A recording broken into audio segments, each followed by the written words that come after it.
What's up, Internet? You're tuning in episode 4 of the FlipScreen Games Podcast, a weekly video game podcast where two best buds from different nations come together to discuss the wide world of video games. I'm your host, Pete Bessie, joined by my very good friend, Mr. Steven Radford. Hello. Man, the gears are just grinding to a fucking halt today, Steve. It's been a long week. Oh, dear. I was like, what? You've got it written in front of you. The script is there. And like, I just got to read it, Pete. I knew it, and I panicked. I was like, wait, what do I say again? I forget what podcast we're on again. Yeah, I came this close to saying a weekly Nintendo podcast. Or I was going to say FlipScreen Games, weekly FlipScreen Games podcast. Woo! All right, well, we're here. Can you imagine if we only spoke about games that had flip screen modes?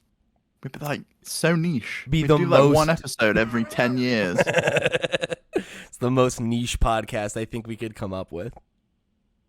Yeah, I think so. But I'll tell you what isn't the most niche podcast we could come up with, and it's this week's show.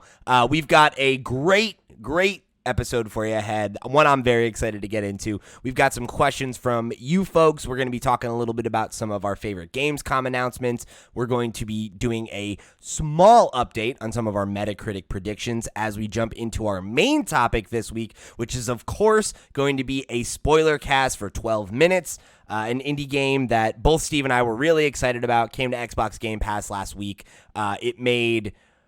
It made some waves. It certainly made some waves. A bit of a controversial game. So we're excited to tap into it. We've got a bunch of questions from you listeners. But if you haven't played 12 minutes yet and you want to play it for yourself before you listen to our spoiler full thoughts, we're actually going to give our spoiler-free thoughts at the beginning of that section. So there'll be plenty of show for you to hang around, even if you haven't gotten a chance to play the game yet and you want to play it for yourself. But if you haven't played it yet and you've heard all the controversy and you want to hear from us if you should play it, well, you know what? Then you should probably listen. Yeah, and I will put a time code in the description of either the podcast or the YouTube video, and there'll be a chapter encoded on the YouTube video and in the actual podcast. So whatever you're listening to on, if you want to listen up to a point, we will then say, right, everything that from here on out is going to be spoilers, but you can also skip back to we'll give you a hard out. Finish the game. Yeah, it'll be very easy for you to jump out, go play the game for yourself, and then come back and, listen to our thoughts at that point. Although you might not want to after you hear our, spoiler-free thoughts. You might be like, nah, I'm not going to bother. Maybe not. But before we get into all of that, let me just quickly remind you that this episode of the FlipScreen Games podcast is brought to you by our Patreon producers for the month of August, Christopher Valens, a.k.a. That Dot Guy, Zaid Ida, and Wakahula. Thank you all so much for your support over on patreon.com/FlipScreenGames. Remember, if you want to show your support for the show, just like those fine folks did, you can head over to patreon.com/FlipScreenGames, where for $2, you can get access to our Patreon exclusive show, One More Thing, where Steve and I keep the mics rolling and we chat about kind of what else is going on in our lives outside the world of video games. This week we talked about Bo Burnham's Inside, but it also kind of spiraled out into a conversation about mental health and empathy and politics at some point. What was that? And Ellen DeGeneres. Yeah, it went to some places. So if you wanna be a part of that conversation, get a little bit of extra flip screen in your feed, head over to Patreon. It's the best way to show your support and help us keep the mics on and hot for you, so that we can keep delivering this A-tier content to you every single week. And hopefully purchasing Pete some lights, because my bulb went out. I can't deal with you in the dark next week, Pete. My ring light. Just spend the picture of money on some lighting. People need to be able to see you. Yeah. Well, here's the thing, right? If you're watching on YouTube, you can see I'm sitting in the dark. You're used to seeing me quite more illuminated than this. We sat down to do the show, and I pressed the button on my light, and the bulb immediately popped and went out. And I was like, oh, well. Good thing we're just about to sit down and record. Anyway, if you want to get some more content from us, head over to FlipScreen.games, our website, where we've got links to all of our other platforms. You can come join our Discord, get us on Twitter. You can come check out our Twitch channel, where every Thursday we've got streams going on. This past Thursday, Steve did a little Among Us stream with some of our friends and members of the community. I unfortunately was unable to make it, but it was a good time anyway. You know, I know my brother was there as well. It's gonna be crazy. You know, it's worth the watch on the VOD if you missed it. Absolutely. So go check that out. And one of the other Patreon perks is actually voting on what we play over there on Twitch. So if you want to let us know, I mean, if you're not a patron, you can let us know too. We don't have to listen then. So keep that, take that for what it is. And then last but not least, if you want to be a part of the show and write in and get your thoughts read in the question block segment, or during our main topics, or any of the other kind of segments where we'll often, listen to you listeners, you can come join the Discord, which you got a link to down below, or you can write to us at questions@flipscreen.games and get your thoughts read on the air. So let's jump into what we've been playing this week. We've both been playing 12 minutes. We're going to talk all about that in the main topic.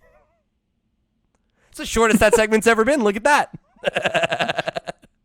I think we probably had one where it was just like, there was too much news this week. We're skipping through it. But considering this is no longer a news show, on this show, I think that's probably going to be the shortest what we've been playing ever. Yeah, well, and we didn't skip it, right? We're like, no, we played 12 minutes, right? Like, we did. Okay, great. Very, very good point, actually. Very good. So, a little bit later in the show, we'll give you our spoiler-free and spoiler-full thoughts on 12 minutes. So stick around for that. So we're going to jump into... Technically, it's the question block. It's half a news piece. I don't know what you want to call this segment, but we got a little message from one of our Patreon supporters, Mr. Trendy Brendy, who wrote in and said, "What did you guys think of Saints Row? To me, it looks like they're filling the niche in the market for a new Grand Theft Auto." So, of course, the new Saints Row was shown off at Gamescom opening night, which happened last week. If you're listening to this on Monday, Jeff Keighley's latest presentation, last one of the year before the Game Awards. Bunch of big announcements. I don't want to get into the whole thing. I don't want to spend too much time kind of picking apart the entire event because it's over a week out at this point. I promise, we're kind of evaluating how we can get more timely coverage of those events out so that we're not giving you our takes on them a week late. But when you're not working, Pete, we'll do those watch-alongs. Yeah. But unfortunately, this was in European time, and it was bam, in the middle of Pete's day. It was otherwise we'd have been on Twitch. Yeah, right, absolutely. So we're still working out how we can make that work in a slightly quicker turnaround. But I did want to answer Brendy's question and use it as an opportunity to kind of talk about some of the other announcements we saw at Gamescom that we thought were cool. It's funny. So when they started showing the Saints Row trailer, my initial thought was, this seems fun. But it's a very cinematic trailer. What's the gameplay actually like? Too cinematic. And I'll tell you what, I said this out loud to myself. I was like, I don't know, this could be cool if this is a new Saints Row or something, but if it's just some IP I've never heard of, I don't know about this. And then they're like, Saints Row, and I was like, oh, yeah, right, okay. I don't know, Jeff teased it 3 days before the opening night live. He just posted rebooting and just the Saints Row logo on a wall. I guess I missed it. I didn't see that one. Just been out of the loop with Jeff. I guess so. Just not following Jeff. Because I knew that I knew he had been talking about the Lego Star Wars reveal and stuff. I knew some of the announcements prior to the event, but yeah, that was one that somehow. It's so strange. Why would you do that? Why would you pre-announce what's gonna be in the show? It just makes no sense to me.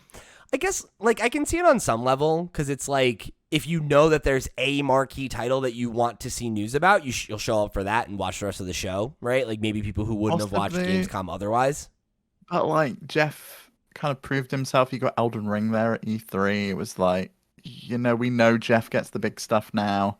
So much so that Macaulay even knows who he is now. I put it on and Macaulay was like, oh, it's this guy again. I was like, yep, Jeff does this. He does E3 and he does opening night. Sorry, not E3. He does Summer Games Fest and he does opening night live. Yeah, but you got to think about that, right? We know that. Macaulay knows that because they're with you, right? But like the average Yeah. person doesn't know who Jeff is. They know E3, they No, know, that's very true. Yeah. and I don't think But Gamescom has necessarily had that cachet to broader audiences. Like I feel like Gamescom is one of those. If you follow games, you know what Gamescom is. it's the European PAX. It's even by Reed Pop, I think, the same people that run PAX. Right. So, I get that on some level. Like I get wanting to build some hype around it. So there were a couple announcements that really spoke to me here. What was like your biggest takeaway from this one? Well, I want to answer Brandy's question first. I think Saints Row, the trailer that they showed, was dreadful. It showed me absolutely nothing about the game. I wasn't excited about it. I knew there was going to be a new Saints Row anyway, and I've never played that franchise, so I didn't really care. Having said that, I think everyone's trying to do a Grand Theft Auto at the moment, and it makes a lot of sense to bring Saints Row back, which has always been basically That's always goofy been Grand its Theft thing. Auto. Yeah, but but cartoonier. you see what. Yeah, and I quite like that vibe. I hope they really kind of lean into the cartoony stuff and make it very like Sunset Overdrive-y, which I think would be really, really cool, like an open world style thing there where you can just do anything. But tons of people have tried to do a GTA. Look at what Ubisoft did with Watch Dogs Legion. It's basically a clone of GTA. You see what Cyberpunk did. They were clearly following some like design cues from GTA. And not every game needs to be like that, but I think at the moment when people are so hungry for a new Grand Theft Auto, I think it's the right move, and it's probably a good time to bring back Saints Row. Yeah, I would say I generally agree with you in terms of like I don't know, I wouldn't say that the trailer was dreadful, but like it wasn't enough to get me on the train. As somebody who has like I've never really played a Saints Row. Like I've put hands on them before because my roommate in college was a fan. I think Saints Row 4 was the last one. That was the one where you had like superpowers and stuff, and it really got like totally wild. And that's always been my perception of it. It's what if Grand Theft Auto was like turned up to 11, and like went as crazy as it could. And that being said, though, I did find myself kind of excited and kind of like, you know what? Like, I could see myself getting into this game because I do like that Grand Theft Auto style of games, Like, I like the progression of it's an open world, and it's the same thing with Red Dead Redemption, right? Like, you have that open world, you have that ability to just get lost and fuck around and kind of just, do whatever gameplay type loop stuff that you feel like doing. But when you do feel like pushing the story forward, it's this very like the story beats, the missions feel linear. And I like that. I like open games that have linear parts, if that makes sense.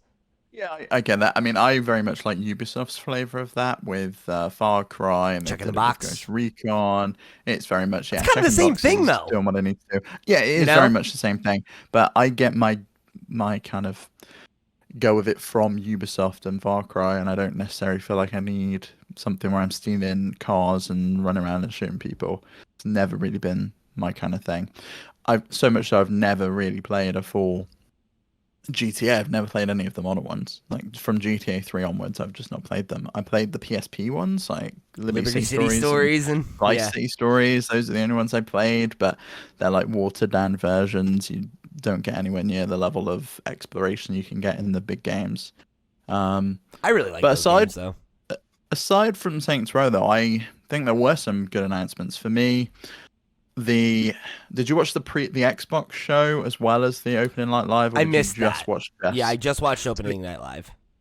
Well, the Xbox show was horrendous. It was really bad. It was 90 minutes of people in a studio doing like staged interviews where the person asking the question knew what the question was and knew what the response was going to be, and the person who was like being asked the question already knew what the question was, and you could see that they were prepped to start giving the answer already. Like, fair enough, that format's fine, but we were there to watch trailers and to hear like announcements from games, and they only said like an hour before the show that there were going to be no real big announcements there, and it wasn't great. But I did like some of the Game Pass stuff that they showed, like all of the Humble Bundle games coming to Xbox Game Pass day one. That was really cool.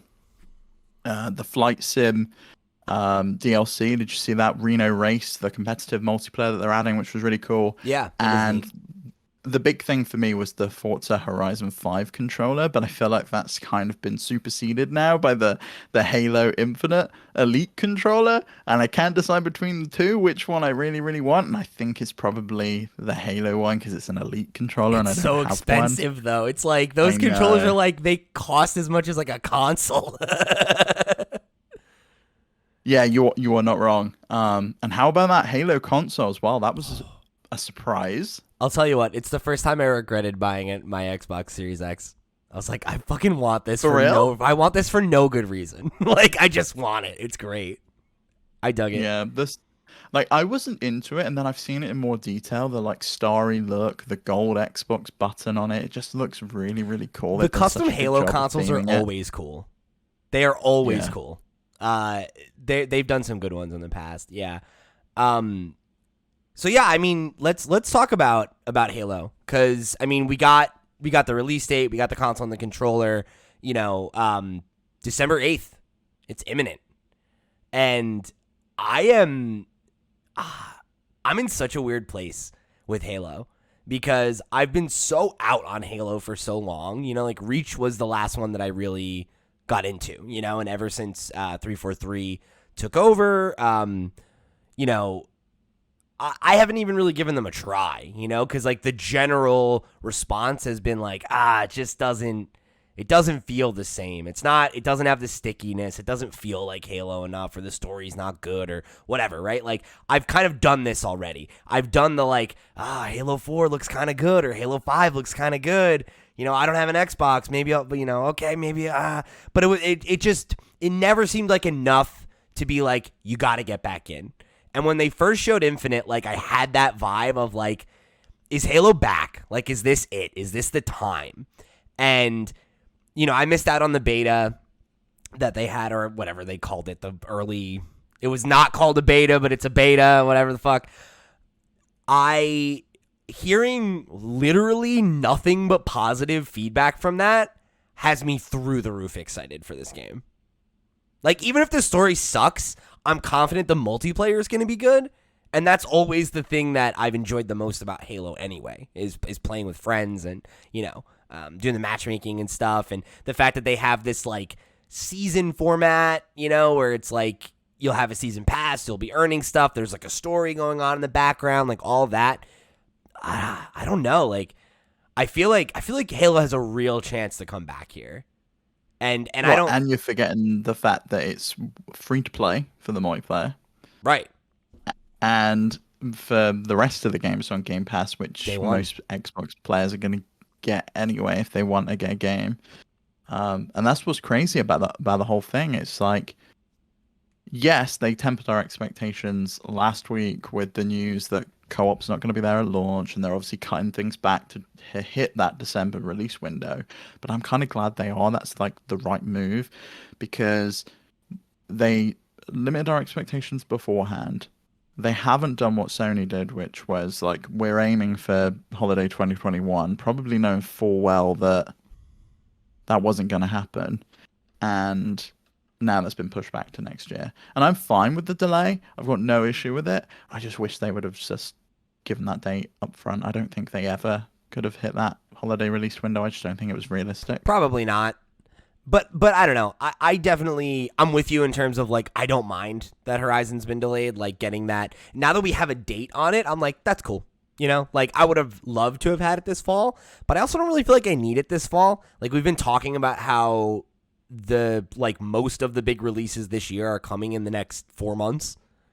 Yeah, like I've got Far Cry 6, Forza Horizon, Halo. We've got all of the Nintendo stuff on top of that. Diablo 2. It's cram-packed this last 3-4 months of the Deathloop. year. Yep, Deathloop. But looking at next year as well, that like February to April period is getting pretty full. It's kind of feeling a bit noisy. I could see some games being shifted out just because they don't want to compete with other things that are being released around that window, because there's a lot in there now. Yeah. And hopefully where Horizon is landing is a good spot for it. I would hate for it to kind of get drowned out again. like it did last time around with Breath of the Wild. But right now, it seems like a lot of the other games that are in that window don't necessarily have that same star power. So even if there are a lot of other games, hopefully Horizon will be one that stands out among the crowd for everybody else. But yeah, I'm really looking forward to that. And yeah, I'll tell you what, like, I feel like there's a real good chance that I get like hardcore back into Halo this time around. Like, I'm trying to stream this on the regular. Like, I'm trying to get a squad together. Like, we're trying to get some big team battles going. I think it's going to be a good time. I'll tell you. You're going to have to, like, train me up then because I'm terrible at Halo, as we have established. But you're not that terrible. Like, you don't know what you're doing, but like when we did the free for all, like there was one round where you didn't come in last, like you got more kills than me, and I had come in second the round before, you know? Like, I was really happy with that. Happy with that. That's what I'm saying. You'll get there. We just gotta play more. So I don't, again, like I said, I don't want to spend too much time on this, so I'll call out two more games that I really wanted to talk about, which was the first of which I think is probably the thing that I'm most excited for, maybe save for Halo, which is Marvel Midnight Suns. Yeah, and that's the mobile game, which I know you were super excited about, right? And you downloaded that immediately after, didn't you? Don't you troll me, mobile game. This is, of course, the Marvel tactical RPG from the team behind XCOM, Firaxis. This had been, rumored, leaked, whatever you want to say, a while back, and I just that on its face was something that I was very excited by, right? Like, Marvel tactical RPG. Yup, that already checks a ton of boxes for me. But seeing this trailer and then kind of listening to the dev interview they had afterwards, where they were saying that like you pick the team of heroes that you use, and then like your relationships with them are like just as important as the items that you have and the abilities that you choose and everything. So the idea that it's gonna have like some of that kind of like maybe Fire Emblem-esque like social sim stuff. Going up lunch with them, otherwise. Oh my god, like that's a dream. I could just go get a beer with Wolverine, and yeah, it's gonna be awesome. I'm all in for that.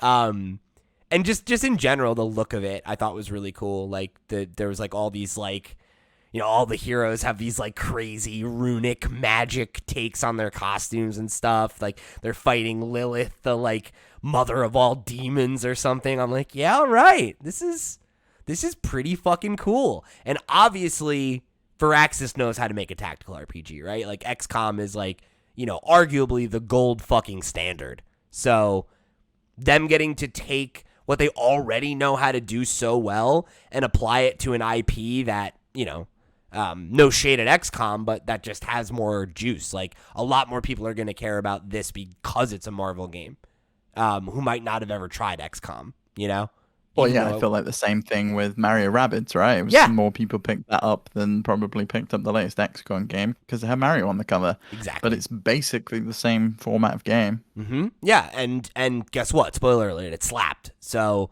yeah, I'm really looking forward to this. I'm super, super excited to get hands on that one.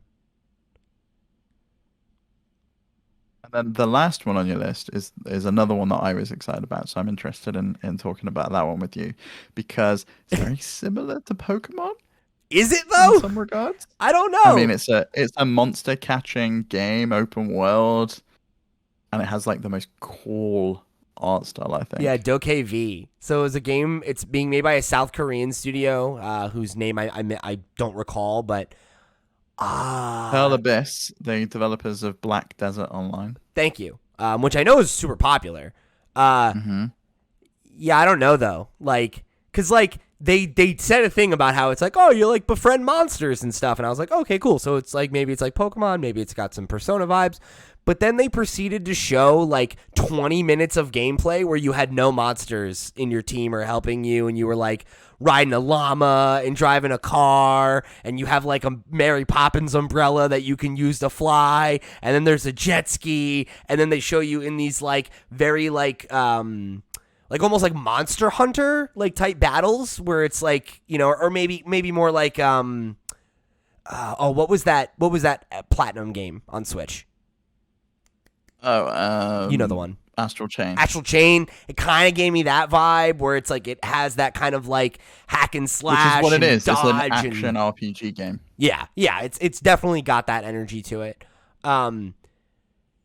It But looks it looks decent, unlike a Platinum game. Oh, the shade. I love it. I don't know what to make of this game. It feels like it has a lot going on, but I thought that like the style of it and just the look of the world and like some of the like scenes where you're flying or you're really high and you can kind of just see this like panoramic view of the world and stuff. I was like, this is beautiful. Like it's stylized. Oh, it's very stylized. gorgeous. It's gorgeous. Yeah, I think I need to see more, and I want to learn about what you actually do in the game, because this obviously gave you like a bit of a montage of just people riding around and fighting and things like that. But I love the look of this game. I'm very, very excited about it. Yeah, it definitely caught my attention. Like I feel like I need to know more about what the moment-to-moment gameplay actually looks like, but it's cool. So the final thing I wanted to talk about on Gamescom before we move on is I'm very confused about this series of games. Okay. Tales of Vesperia, Tales of whatever. Mm-hmm. What do you call that series? What is that series to you? It's called the Tales franchise. No, it's not anymore. Apparently, it's the Tales of series. Yeah. That's officially what it's now called. And apparently, according to my friend Oscar, who's the editor of Play Magazine, it's always been called that in Japan. The And there was of? like a drive in the West to just call it Tales, not Tales of. Mm. But now it's apparently worldwide going to be Tales of. And it makes no sense to me. Who says, oh, this is the next game in the Tales of series? Tales of what series? Tales of Why? X. That's the thing. But why not just Tales? It makes more sense. I agree with anyway. you. My mind was blown when I saw it on the screen, and it was like 25th anniversary of the Tales of series. And I'm like, it's officially called the Tales of series? And then, oh, sorry, the one last thing I want to talk about. And I know you fast forwarded through and skimmed through because you couldn't watch it live. Did you see any of the crazy German woman just doing random awards in the middle of Jeff's show? Yeah. And she's like, hello, I'm Natasha. Now we're going to do the award for the Switch Game of the Year 2022. And the two choices are both Ubisoft games, Mario Rabbids, and Just Dance. And I cracked up because before this, it was like, it's time to find out what games we're going to be playing on our commute in 2022. And I'm thinking, who the fuck is breaking out Just Dance 2022 on the train while they're like commuting to work? It's just like, excuse me, I just need to put this down so I can dance to Britney Spears.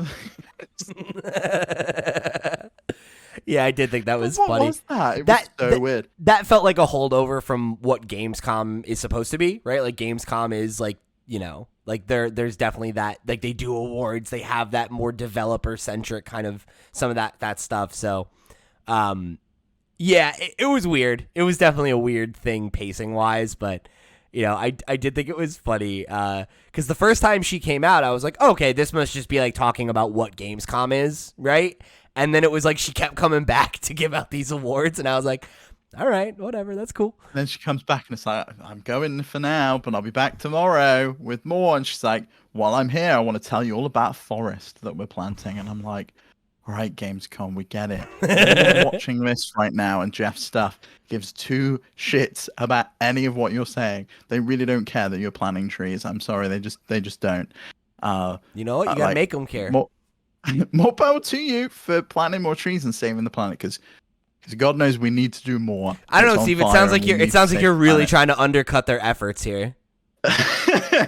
I'm sorry, just I couldn't take it seriously whenever she would come back. It's like, and Jeff's like, now it's time to go back to Natasha, and it's like, hi, I'm Natasha, and I'm doing some more awards, and she's like, I don't know, just ridiculous, absolutely ridiculous. Made no sense to me. I would not have put those awards in that show. Just wouldn't have done it. I probably wouldn't have either. But you know, it's fine. I did think it was funny that they're like giving out game awards to games that are not out yet. They're like Elden Ring. I'm like, what? Like doesn't. Yeah, it's like the 2021 or 2022 game of the year, and I'm thinking, so you're giving them to games that aren't released yet that could easily be pushed back, and yet the two Switch games you chose are like not, top tier. It's not like you've gone, oh, we're giving it to the sequel to Breath of the Wild. Maybe if that had a title, they would actually say this is the game of the year. It's like, what? It's the predicted game of the year. Okay. Yeah. Okay. Speaking of predictions, let's jump into our main topic. We're going to get into our thoughts on 12 minutes. Of course, like we said at the top, first we're going to do our spoiler-free thoughts. So there's a good amount of conversation left before you have to jump, even if you haven't played the game. We will make it very clear when we're going to jump into our full spoilers talk.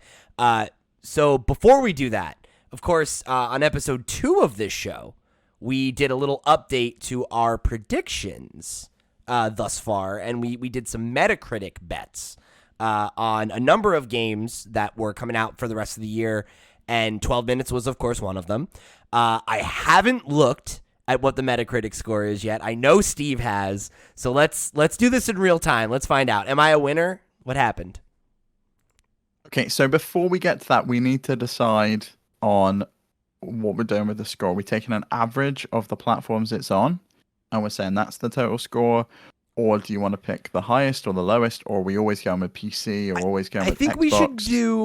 I think we should just do the overall average score. Okay, so the overall average, so I'll add the two together, divide it by 2. Oh, it doesn't do that? No, it gives it to you per platform. Really? I thought when you just go to...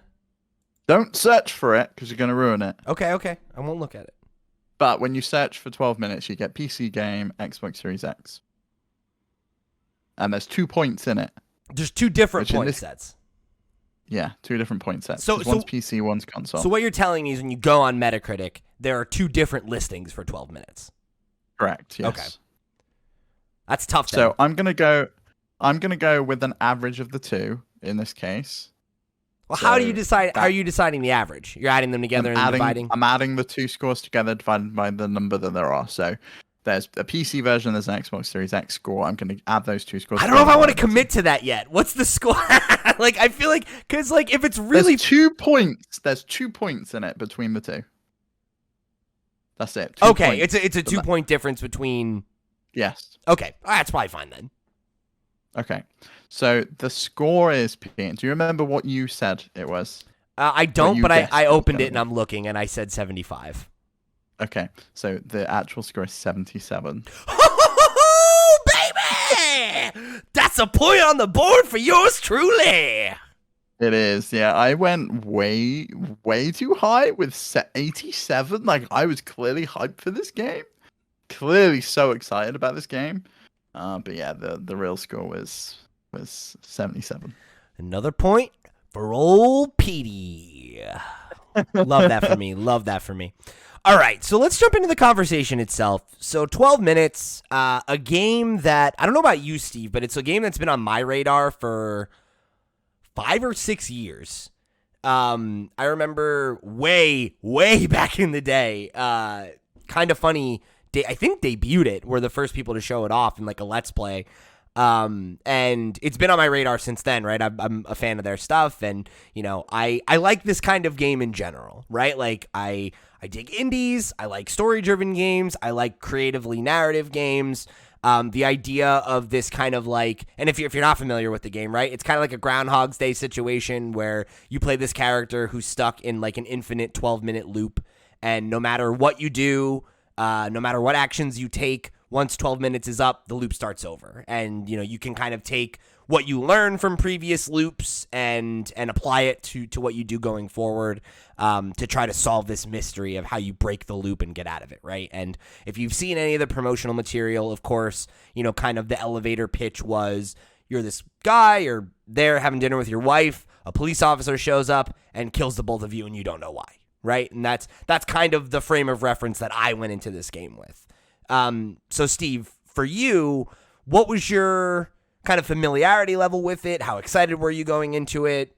You know, just lay that out, I guess, before we offer our so our thoughts. I was familiar with the game from, I think, a couple of years ago when they started showing this off at the Xbox presentations, I think is where I think ID at shown. Xbox was the first time it got re-shown, and that was when they announced all the voice actors and stuff. Well, the voice actors got announced last year, so I did know it before then. Okay. And then they said, "Oh, it's got this cast." But I didn't know anything other than that about the game, and maybe that was naive of me. But I did not realize this was a point-and-click game. at all. I was Really? very shocked and surprised when I booted the game up Oh, and I okay. wasn't controlling the character. And it was a point of frustration for me, if I'm perfectly honest, that I wasn't controlling the character because playing on a PC with a mouse cursor, absolutely fine, no problem. Clicking around works great. And if there's no other solution to that on a console, a point and click works fine as well. You know, I've played Broken Sword on my Switch countless times. It's absolutely fine. You can play it. Hmm. However, it is infinitely better on a controller when you can actively control a person.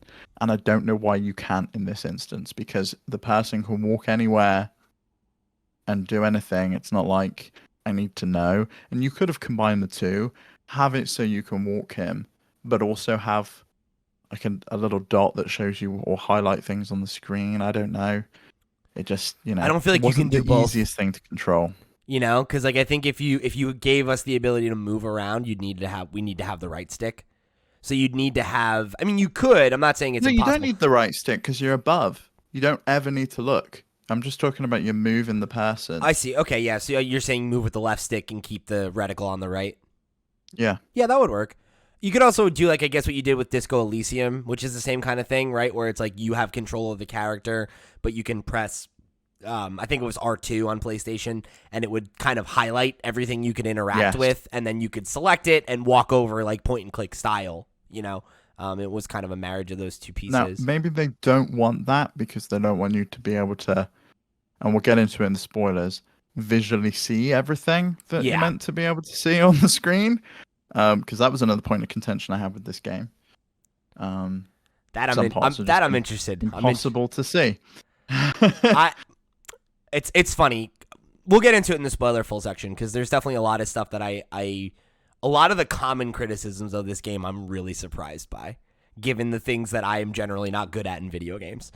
But on the notion of the movement and everything, I don't know. I see that criticism. Like I definitely wouldn't have minded the ability to walk around my character and have that active control. But I don't know. I did not find the game as hard to navigate or like control wise as clunky as a lot of other folks seem to. I saw a lot of people, kind of commenting on how, oh, I accidentally killed a character because I misclicked, or I misclicked and I it never got to restarted that a level. whole run, and I did this, and I have done that. I did that once where And I accidentally opened something I shouldn't have, and then I couldn't present the thing I wanted to present to someone because it had been opened, and I was like, "Oh, this is just fucking annoying." Yeah, and I had some stuff like that happen. Like it's hard to talk around it, but there are a few instances where I made a decision, or I picked up an item, or I did a thing that resulted in something that felt like dumb and arbitrary. Of like, oh, why does it have to be in this specific position? And it had a bit of that point and clickiness of like, oh, everything needs to be in the right thing. You need to have this object interact with this other object at the exact right time, or it doesn't work quite right. And there were one or two instances where I was like, how would I have ever fucking figured this out without trial and error? But I think that's kind of the point. It is a game that expects you to try things and fail, and and that's part definitely of does. that's part of it, and you'll either get something out of that or you won't. But yeah, overall, a lot of the common criticisms about like the gameplay, or the kind of puzzle solving and all those things, I was genuinely surprised by a lot of the conversation, and I had a Twitter thread about it where I was kind of like, yeah, I don't get it. I don't get people thinking that it's that hard or that, and I'm not good at puzzle games, right? Like, this is not me being like, I'm so smart and how is everyone else so dumb? It's more like I've looked up the answers to puzzles in Uncharted because I didn't want to do it anymore. Because I'm like, this is Really? like, I don't know. In those games now, they just show you if you wait long enough. Yeah. And like, that's the thing is, I've had that happen where like when I was playing the Uncharted collection, I'd sit there long enough, or I was looking up the answer because I didn't figure it out. And then Nate's like, oh, I think it's this thing. And I'm like, oh, okay, great. Thank you, game. So like, that's what I'm talking about, right? Like I'm not great at puzzles, and I am the type of person where if I bang my head against the wall at a puzzle long enough, I'm like, forget it. I don't want to do this. Like, I want to get back to the game. I want to get back to the story. So like, I'm not above looking up the answers to puzzles, right? I only looked up one thing in this because I had gotten to kind of the false ending of the game and was like, I literally don't know what else is left in the house for me to interact with. Like, I tried a few different things, and I was just like, I don't know. I don't know what to do next. So I looked that up. But I didn't even spoil for myself what I was supposed to do. I looked it up, and it mentioned an item that I hadn't interacted with in a while, and I was like, oh, right. I didn't look at that as much as I could have. So I didn't even actually. I looked up the one thing related to that I looked up was, does it have credits? Does it have an actual end? Because I wasn't sure if I'd reached the end or not. Mm-hmm. And when I knew that it did have credits, I went back and tried a bunch of things, and I eventually got to what I should have seen. But I was in the same boat as you. I was just like, oh, I think I'm done. And then I actually had the game crash. And I was like, are you fucking joking? That's awful. So I had to do that whole run again, and I had 3 crashes on this game. Really? And I spoke to my dad about it, and he had a bunch of performance issues as well. He had one time he walked into the bedroom, and the bedroom moved with him, and it just kept going and going and going and going and going into black space, and there was just left a black square left there, and he could move like the reticle to like click the character to go back into the living room, but the character wouldn't go into the living room because the bedroom's off the screen. That's so and weird. It can no longer be seen.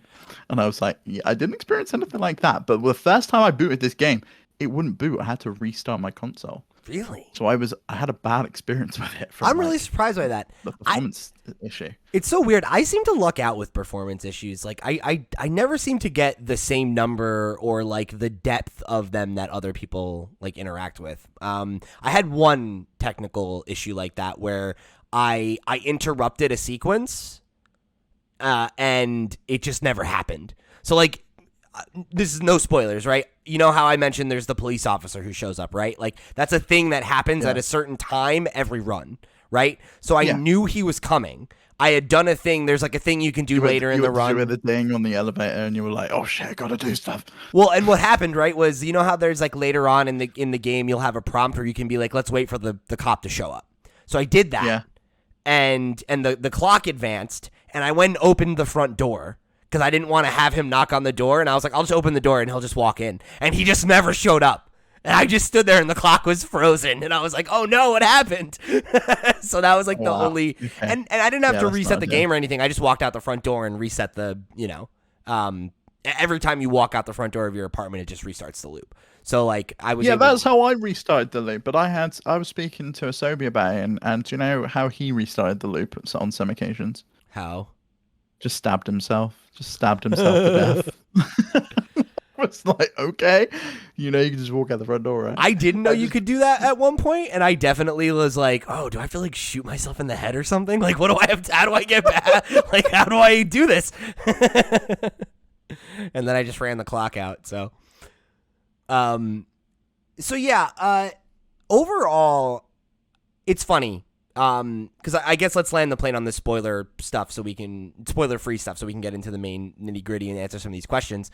Overall, I have a weird time saying how I feel about the game because I liked a lot about it. I had fun with it. Like the first hour or two that I played, where I was just figuring out the loop and figuring out what I can interact with and advancing things and kind of like just going through the motions of the game. I had a lot of fun with it. And there were a lot of things that worked for me. However, I think the ending is like one of the most insane, in a bad way, like jump the shark type reveals. Like it's twist kind of thing. It's fucking ridiculous. And it really turned me off. It really turned me off. Yeah, me too. That's when I said to you, because we were tweeting about it and I'd finished it before you, and I said, yeah, my opinion on this game's totally changed now. I finished it. It's funny because we had been tweeting about, we're like, yeah, we kind of like it. Like, everybody hates it. Why do they hate it? I wonder if we'll feel different when we finish it. And then you're like, I feel differently. And I was like, uh-oh. Yeah, the end's not good at all. And it's not even just the story, which I despise. It is the fact that end bit you are doing the same thing constantly. There is no more discovering things or doing things like that. I'm doing the same bit of the loop at the beginning. And granted, there's a lot of shortcuts you can take as the game progresses, which I appreciated. You know, you can go straight to the closet and, Even do so whatever you on need to that, do. though, some of them are definitely like, I don't know. I kind of was frustrated by the fact that it made you skip individual pieces of dialogue by pressing A, but like there would be certain times where you couldn't skip dialogue because if you pressed A, you would just walk around the room, or you'd interrupt characters and then that would like change the way that they were reacting to you. If you are pressing A trying to skip the cop's dialogue, you interrupt him and he'll murder you, and it's like And that's things. the only other occasion, apart from at the beginning of the loop, when you can push your wife away and say not now, and she'll go, "Oh, rude." But the rest of it, it is just a fast forward. Right. And so it was really confusing to figure out when is it going to fast forward and when is it going to piss characters off. Right. And I didn't appreciate that, and it felt like it needed like the ability for you to do what you can do in like a game like Coffee Talk. Like when you are replaying segments, you can just like press start and skip entire parts of dialogue to get to decisions, right? Where it's like, you talked about one of the shortcuts, right? There's a vocal shortcut you interact with your wife at one point, and you still have to click through you explaining everything. Yeah, it's so annoying. And it's like, can I just skip and then this? it's like, and then there's more, and it's like, da, da, da, da, da, da, da, da. But that's not all. Da, da, da, da, da, da. It's like, oh my god. It's like, I know, I've done this. I get it. And do you know what? My only thought I can think is when they were designing the game, is that people aren't going to play this game in one hit, and they're going to play this game and they'll do one loop and then they'll walk away. But I don't think that's how the majority of people play this game, because it is so short. I think most people played it in 1 or 2 sittings, and because of that, it has these like design hints in there to kind of remind you as to what you're meant to be doing. Yeah. Which is how Overboard is played. Which if you're looking for this kind of game, go and play Overboard, because it's a much superior game. But Overboard's loops are 45 minutes. There's a big difference between 12 minutes and 45 minutes. I can play a game, I can maybe do 1 or 2 loops in Overboard before I'm just like, right, I've got to put the game down, because I've been playing for 90 minutes and that's me done. My brain's hurting. In 12 minutes, you can finish the game in 90 minutes if you know what you're doing. If you know what you're doing, though, right? And it's like, I don't think that's. I wouldn't hold that against it. But I didn't know what I'm doing, and I knew it in. I finished it in 3 hours, and I'm not saying that's a problem. I think it's fine to have a short experience. I love short experiences. I've got no issue with it, and I didn't pay for the game. It was part of Game Pass. But my point is that those like bits of dialogue that you can't skip, I think they were designed to be there for people that weren't playing this all in one go. And I was playing it all in one go, which turned out to be a problem for me. So I don't totally disagree with that, but I think the one thing I would push back on, and this was one of the points I made when I was in the earlier parts of the game and I was really enjoying it, is I actually think that repetition is often good. Because like a lot, and this is where I am going to get on my high horse a little bit about people like needing to actually engage with the games they're playing. I've seen a lot of criticism about people being like, oh, how was I ever supposed to know that I was supposed to interact with that item? And it's like every single one of the like plot-centric things that you need to interact with, your wife mentions in the dialogue. And if she doesn't. She does. No, not all of them. At least she didn't mention them to me. But there's one in particular that's really fucking difficult to find, and she does not mention it. We'll talk about that in the spoiler section. I think we're getting to about the peak of what we can talk about without getting into spoilers. So final thoughts on it. I think it's fine. I think this game is like a hard 7, yeah, that's where I land on it. It's middle of the road. It's good. If you're bored for 3 hours, pop it on, play it. Yeah. But it's not you must absolutely play this game, which is what I thought it was going to be. No, I don't think it's a must play. I do think that the story is bad. At least the ending. Yeah, I think the story's dreadful. I really do. And it doesn't explain a lot of things. It really just like never really explains how he got in the time loop in the first place. No, and I'm mistaken. It kind of just jumps the shark and then is like, cool, right? And I didn't think so. It's like, no, not for me. And I thought the voice acting was strange. Like some of it's phenomenal. I thought James McAvoy's performance was top notch, fantastic. Willem Dafoe was great. I didn't think much of Daisy Ridley, but I don't think that was her fault. I think it was the script and the way that the script pieces were put together. Because, and I'll talk about it in the spoiler section, there's like parts where the dialogue's sewn together, but what she says doesn't make sense. Like There's she'll like be like, I need to show you something. And then she goes on to say something else that isn't about showing something. It's about like something totally different. And I'm like, there's this like makes no dissonance with that. I feel like because, and you'll have moments like that where like you can say something that's like appropriate in one loop and not appropriate in a different, and you could say it in the one where it's inappropriate, and then like the characters will just react like some of the other things haven't happened, and there's some weird bits to the way that this script plays out. It's definitely not always good. But I don't know. I also don't think it's always bad. You know, like I think the assertion that I've seen a lot of people make where it's like, this is one of the worst games I've ever played. This is the worst game of the year. Like those kinds of things. I don't necessarily agree with that. But I also feel like if you're not a fan of the genre, I could absolutely see you hating it. Right? Because like if you don't like this kind of gameplay, none of the other things are like going to be saving graces for you in the way that they might be in a game that's... yeah, right. If you're like, say, oh, I'm not a big point and click adventure fan, but I love mysteries. Oh, and I love Willem Dafoe, James McAvoy, and Daisy Ridley, and they're doing the voice. Oh, and the story seems cool. It's like, but none of those pieces are top notch. The point and click stuff kind of falls down. The mystery story it sucks, and the voice acting / script is not the best. I think like the appeal of nothing's the game is the top-notch. gameplay. Very much. You know, like I think it's very much about like, do you like games that are about being in a sandbox and having pieces that you need to interact with and solve a puzzle? Yeah. Do you like a logic puzzle? Because I usually don't, and I found those things to be rewarding.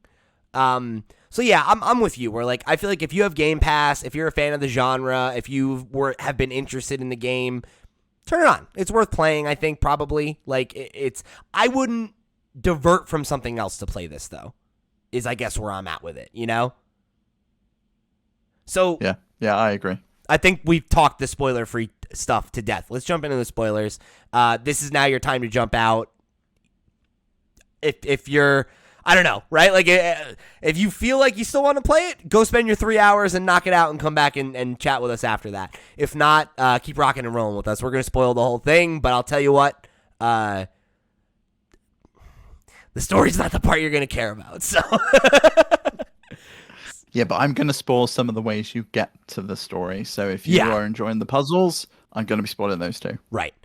So I want to kick things off with a comment from your dad, who wrote in and said, "Probably the most annoying game ever made."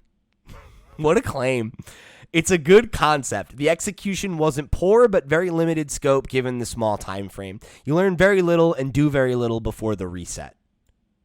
Now, I disagree with my dad entirely on this. I said, if you want to play a game with a small time frame, go and play Minute, because you have literally a minute to do anything. I actually think 12 minutes is a very good space. I agree. And it's one of the things the game gets right. It's like, I'm panicked because after the first thing, I know exactly when the cop's going to show up. It's at 10 past on the clock.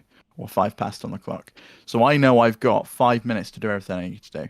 So in those 5 minutes, I've got to quickly run to the sink. I've got to get the mugs. I've got to go and get the puddings out the fridge. I've got to get the pills from the bathroom. I've got to drug my wife. I've got to get her to go in and get the present.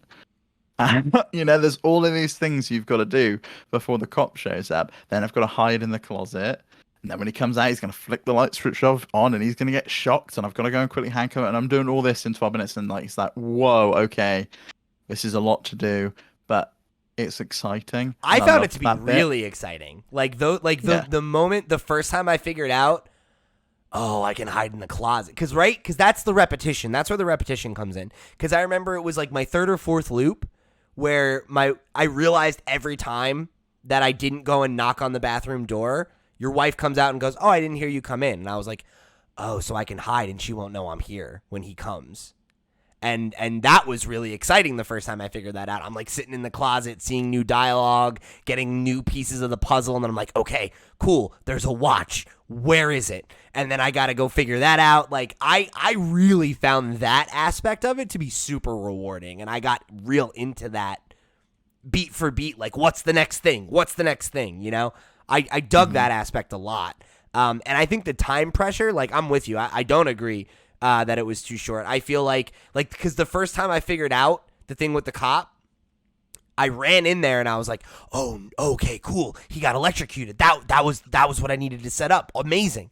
Because the first time I had him come, I didn't figure out about the, like, getting my wife to go to sleep thing, right? So I was like, okay, next time I'm going to try that. And then that was how I figured out the thing with the light switch.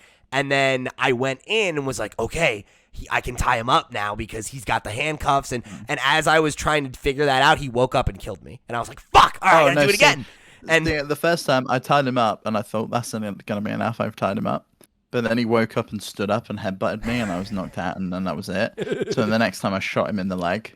Yeah, I tried shooting him in the leg, but then he bleeds out. So I tried stabbing him, but then he bleeds out. So it's like whatever. You can interrogate him if you stab him. I did that, and then I remember the first time. Yeah, you can interrogate him if you shoot him, but shoot him in the leg. Yeah, you have to target the leg. And I ran out of time to interrogate him. I was like in the middle of asking a question. I was like, "Fuck, I gotta do it again!" Like, you know, and like I don't know, like I dug that aspect of it. Like I hit a point where I got frustrated with it near the end, but early on, I loved having that ticking clock, you know? Yeah, but that's the moment the game shifted for me. That's when I got bored because I found his phone, I knew the number for Bumblebee, and I actually wrote it down before I even saw that you could just use the shortcuts on the right-hand side, like call 911 or call Bumblebee. Yeah. So I called her straight away every time.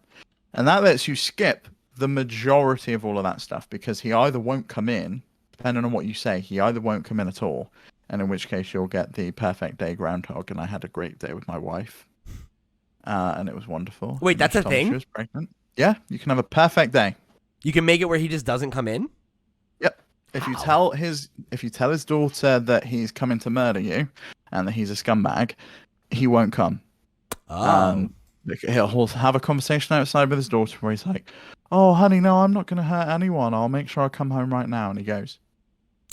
I didn't know that. That's cool.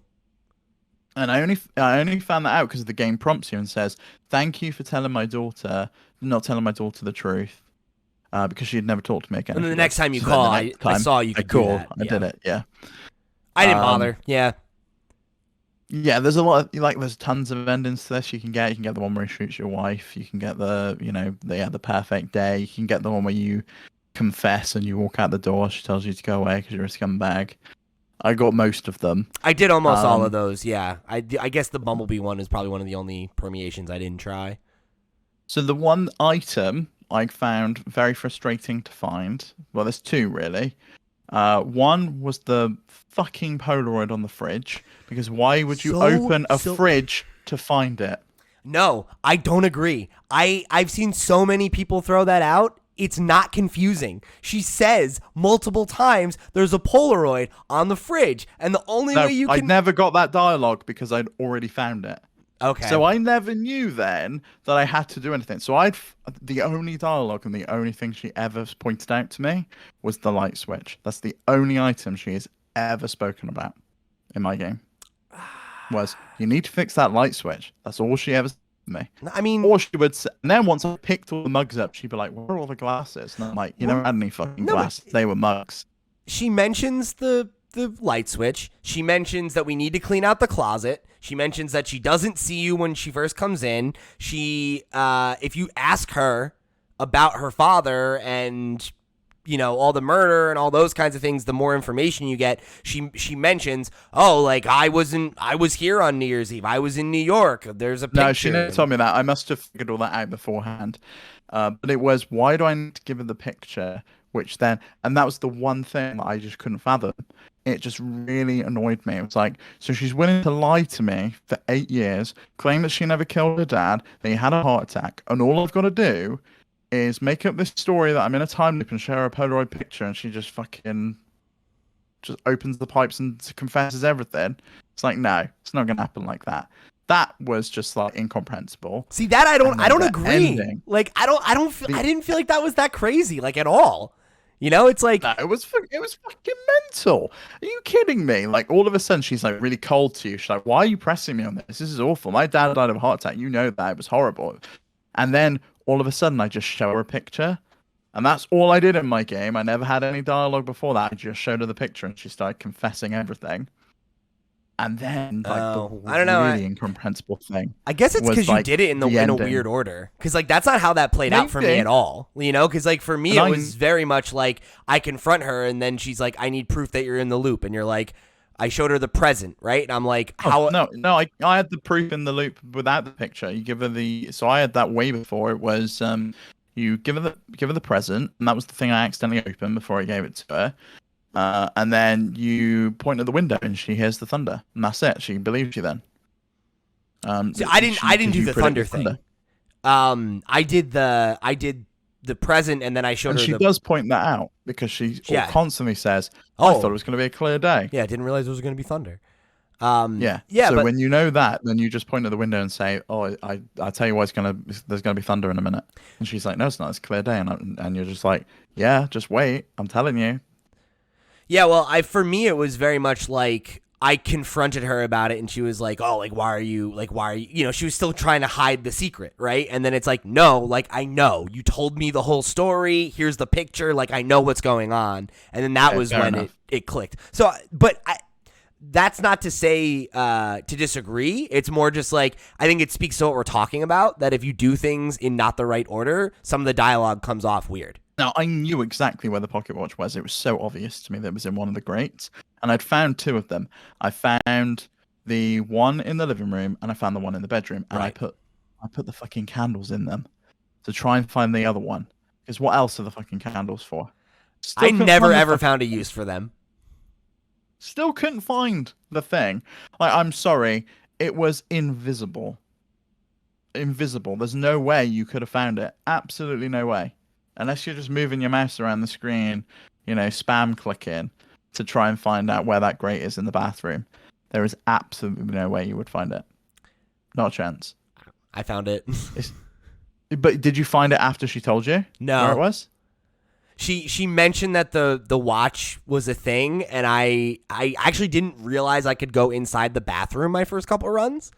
So it wasn't until like I went in the bathroom and I was looking in the thing, and then I saw that it had a prompt lower, and I looked in there and I was like, okay, is there anything in here? Oh, I didn't have a prompt lower. I didn't notice it. I got the pills out and I closed the cupboard, and I couldn't see anything lower on the screen. Just could not see anything. So lower. I started doing a thing where I would like scan what was on the screen. Oh, okay. So you did the classic, you know, Cheaty McGee click and collect thing. Well, and I did it because the first time that when I went in and looked in the drawer and I found the present, it's not like an obvious thing. It's you have to glide over it and it's like, oh, there's a present here. And I was like, oh, okay. So I should probably do that whenever I'm peeking around stuff.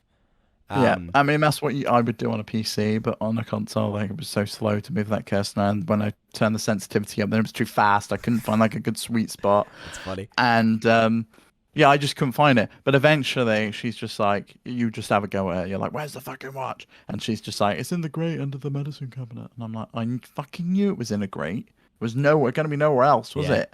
I very much took it out and like I pulled it out when I closed the door to the bathroom, took it and had it like several times without her even knowing, and was just like, how do I use this? Like I tried like putting it on the table.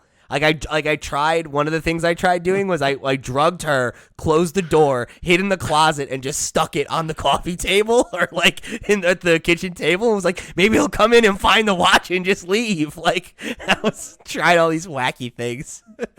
No, like I got to the point where she wanted to even give him the watch, and I'd had the watch, but I flushed it down the toilet, and then it glitched out. She was like, come on, give him the watch. Why aren't you giving him the watch? And I'm like, I don't fucking have the watch. And it wouldn't let me tell him that I didn't have the watch. And like, he wasn't going anywhere. She wouldn't leave me the fuck alone. That drove me nuts with some of those things, like that it didn't account for you being able to do things like that. Because there was like, I remember I had a run. It's after you've put all the pieces together, right? And you confront your wife and she's like, okay, we got to tell him, we'll talk to him, we'll tell him the truth, right? Like, I hope he listens to us. All we have to do is show him the picture. And he comes in, and she's like, there's a picture right on the fridge. All you have to do is go look at it. And I knew I already had the picture. That's what I did. I had it in my pocket. Yes. And I was like, just like, it's not here, you liar. And then just comes over and fucking kills you both. And I was like, oh my God, are you joking me? And I was trying to drag the picture and be like, give it to the cop. I tried. And he just goes, he's like, one more word out of you. And I'm like, are you fucking joking? I was like, are you fucking kidding me? Like, yeah, that. Yeah, and then you have to do the whole run again. And yeah. I'm like, oh, this is so infuriating. And that was where it got to me. Like, it was in those end portions when we had some of those moments. Because that happened the thing with Bumblebee, too, right? Dahlia and the baby clothes. Yeah. And, like, you've got to give it to him at the exact right point. And I'm like, I fucking figured this out like 3 runs ago. Yeah, and it's like, when have I got to give him these fucking clothes? Right. And that was something I actually looked up. Remember I said there was the point I had hit where I looked something. So there were 2 things, actually, I guess.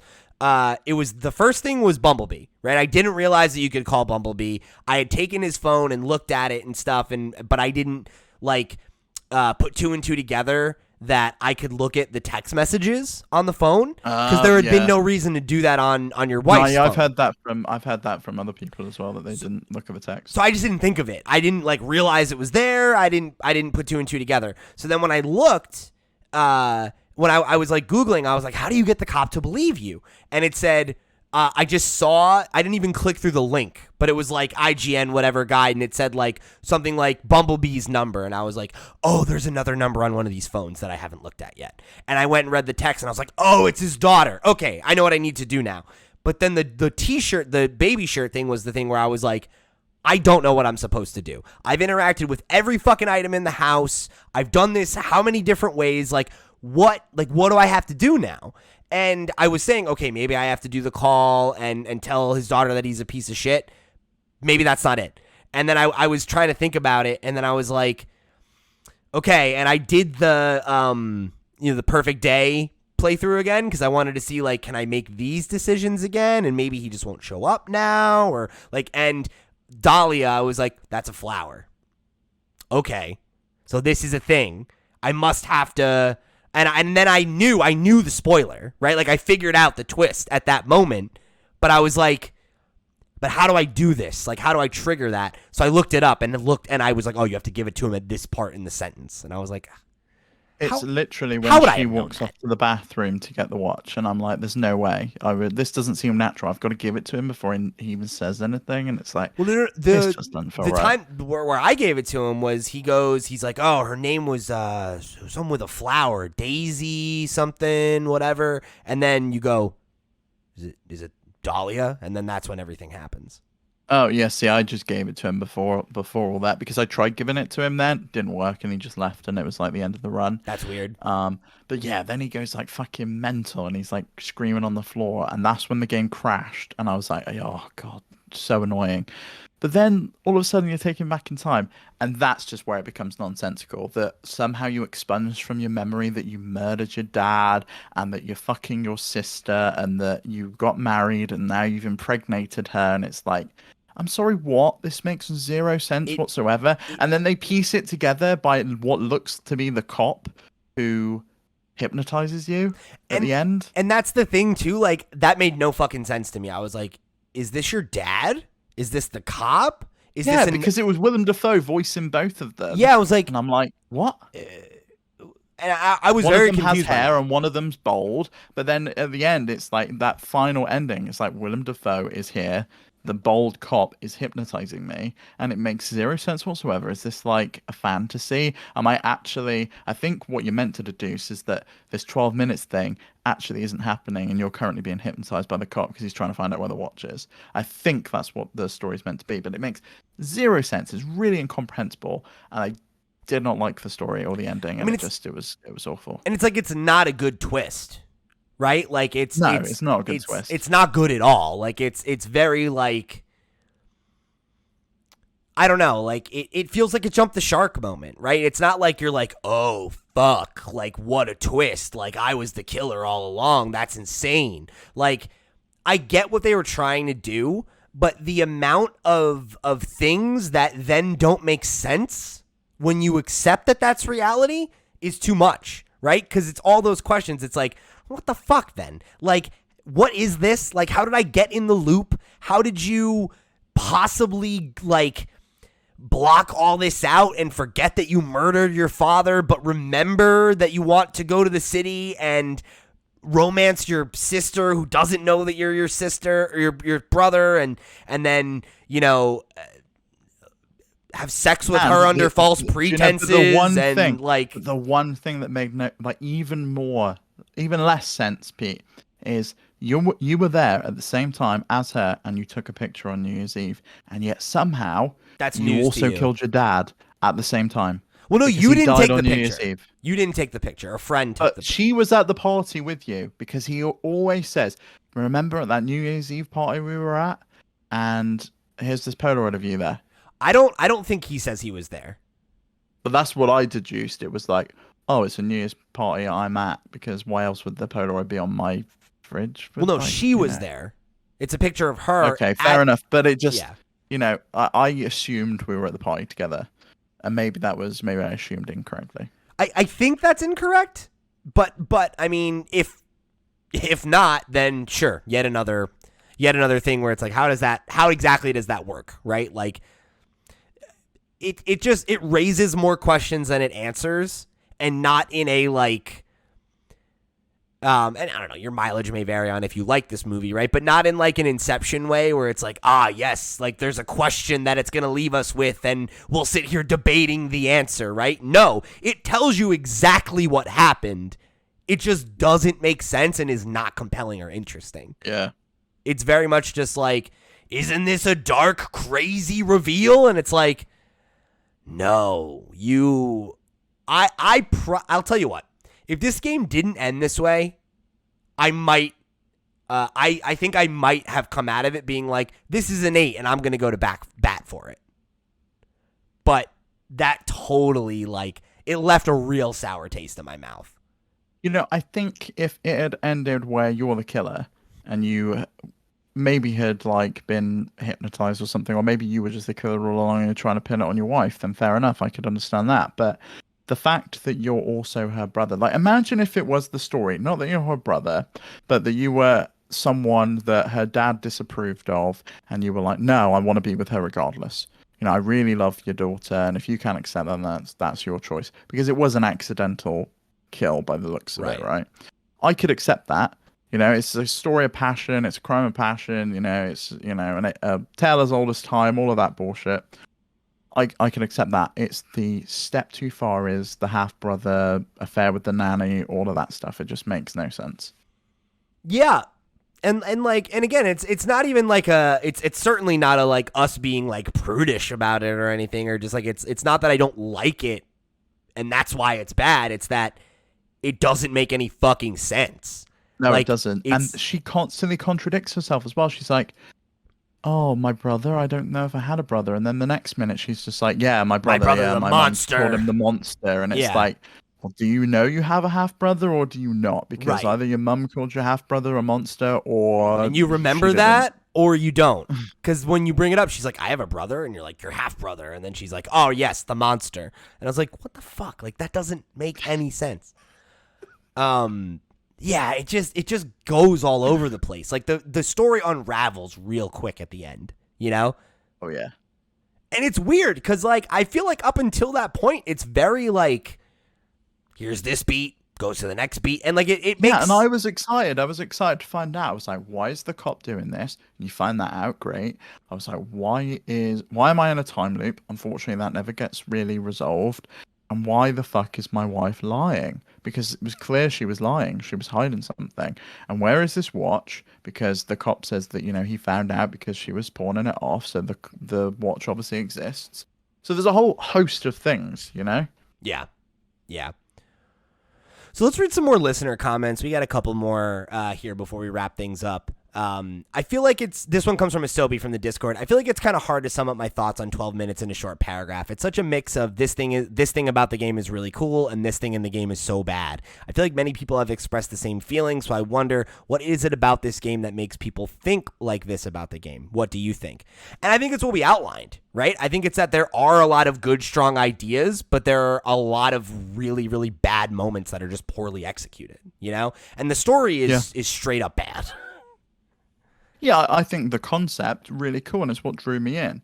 And I love time loops. I think they're really cool. One of my favorite movies is Groundhog Day, but the fact that there's this bonkers story that's attached to it just really lets the side down, I think. Definitely. All right. So, two more and we'll wrap it up here. Olaf from the Discord said, do you think the successful execution of the gameplay system in 12 minutes will inspire other developers to go the same route of gameplay? Because at this time, there are not many games like it. And then they also asked, there's some debate going on about age rating for the game since it doesn't necessarily state what the game includes. However, while playing through it, you of course encounter your wife being killed right before you while you can't do anything, that kind of stuff. Do you think that they needed to say this more specifically on the rating, or is this kind of part of the experience you get while playing the game since you don't necessarily know what you get into? I don't know that this will inspire other developers. I think that this game has go away heat. So like I don't see it being like an inspiration for the next great indie game that's going to experiment with this. I would like to see other developers take a stab at this idea and maybe land the plane a little bit better, but I think it'll be a while before we see something like that. And then in terms of the rating thing, I don't know. I was kind of surprised by the reaction to this game. I feel like all of the marketing material has been very clear that you and your wife get murdered and like that's what you're dealing with. So like I expected to see that, you know? And for me, like it's an M-rated game. It said that there was violence. It said that it was those things in it. Like I feel like that's kind of par for the course. So I personally, if it had told me that I was going to see those things, I would have been mad. Because it would have spoiled the experience of those things happening organically. Oh yeah, I'd have been livid, and it would give you too much of a clue as to what you can do. Like if it's like, shows someone being drugged or something. It's like, oh well, I know I can do that in the game. Then I don't want to know any of that. Right. And yeah, it has a PEGI 18 rating. It tells you that it's for gore, violence, murder. Those things are outlined. I don't feel like I needed to know any more than that. I feel like that's what reviews are for. Mm-hmm. But as for the inspiring other developers, do you know, I could see it happening, even if it's less of a time loop thing, which it seems to be a bit in vogue at the moment. We've got Overboard, we've got 12 minutes, we've got Deathloop. I kind of feel like that's going to get stale pretty quick. I would like to see more point-and-click games, more point-and-click adventures, more experiences like this in a single location. I thought that was really cool that you used that single location so well. Yeah, I like that it's like a bottle episode. Yeah, it really is. And it's a nice, it's sort of a nice takeaway from another game. It's like, oh, I'm playing this, then you have the bottle episode, and then you carry on with what you're doing. Yeah. All right, last question, and we'll answer this one quickly so we can get out of here. Tyler Olson, one of our Patreon supporters, wrote in and said, outside of 12 minutes, have you played any other games published by Annapurna that you'd recommend? I picked up Maquette when it was on PS Plus and loved that game. I'm interested to try some more. I had two to recommend. Florence was a game that originally dropped on iOS and Android. You can now get it on Nintendo Switch. It is it's more of a comic. It's like an interactive graphic novel more than it is really a video game. But it is beautiful. It is a beautiful, thoughtful game with an amazing soundtrack and a great art style. Highly recommend it to anybody who is into that kind of thing. And then if you want another point and click, Kentucky Route Zero. Fantastic game. Never played the last chapter when it dropped. Still holding on to that one. I have it bought and I'm ready to go, but I played the first 4 chapters a couple years ago, and it is a hauntingly beautiful game. Yeah, I feel like Annapurna can do no wrong. Whenever I see their logo on anything, I will literally go and play it. I know it's probably going to be a sign of quality. Whether that's a sign of a good story or it's another matter, we can set those things aside. I think this game was well made, even though that we didn't necessarily gel with the story. Yeah. But in terms of Annapurna games, I would recommend What Remains of Edith Finch. Incredible game. Definitely go check that out. I loved Sayonara Wild Hearts, Donut County, and Gone Home kind of invented that genre. There you go. You definitely should play that if you haven't already. And Outer Wilds is still on my list of games to play. I still haven't played that. Maybe I will now the DLC is coming out. Cool. All right, so thank you to everybody who wrote in for this episode. Let us know how you felt about this one. Do you like the idea of us doing spoiler casts or like game reviews on this show? Is that something you'd like to see more of? Let us know. I don't want to do them if they're too alienating. If like people feel like they can't listen to the show if they haven't played the game or whatever. I want to hear that feedback. So, maybe we could make that like a separate thing or whatever. So, if you dug it, let us know. And, let us know what games you'd like to see us cover later this year. And maybe we can get kind of a game club thing going with the whole community. Or, we can spin it out and do something else. Definitely let us know what you thought about this one. And thanks to everybody who wrote in. Remember, if you want to get your thoughts right on the air, just like these fine folks did, you can write into us at questions@flipscreen.games. You can come join the community where we have 2 separate channels for Nintendo Noise and Flipscreen Games, where we have a thread every week. You can get your questions in there. And we ask for them on Twitter sometimes too when we remember. So go head over to flipscreen.games. That's our website. You can get links to everywhere we are. And make sure you tune in this Thursday for our next Twitch stream. Until next week, I've been Pete. He's been Steve. We've been FlipScreen Games.